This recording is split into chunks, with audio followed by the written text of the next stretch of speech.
Get ready, Staten Island.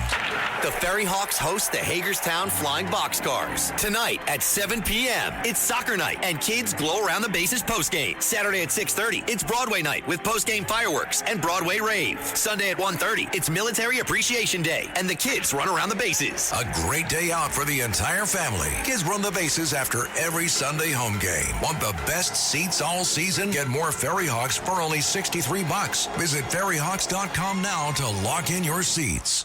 Listen, all you New Yorkers. Excuse me. Taxi. Okay, man, we're looking around. This is the 77 WABC minicast.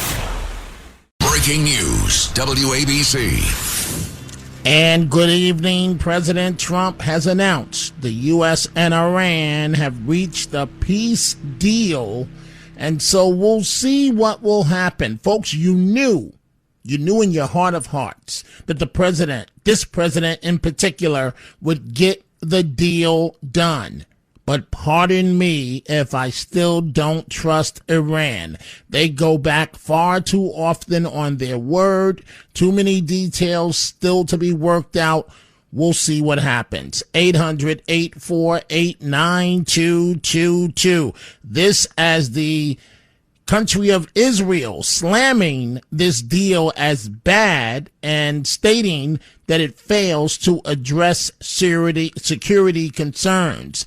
The UFC Freedom 250 was held on the White House South Lawn on President Trump's 80th birthday. And of course, we'll recap the big game, the New York Knicks, the big parade set for Thursday, the parade, the first one in 53 years for the New York Knicks. So let's get to the breaking news at hand, and we'll start with your telephone calls momentarily. President Trump stating the Iran peace deal is now complete. This from Fox News. Gulf countries like Saudi Arabia, Qatar, and others to normalize ties with Israel in the aftermath of Operation Epic Fury. Because, again, the vision here for the president is a Middle East where there isn't a constant state of war, but rather opportunity and prosperity for countries across the region. And so it's a significant announcement. Certainly there is still a lot of work to be done. There is a big difference between signing and implementing a deal.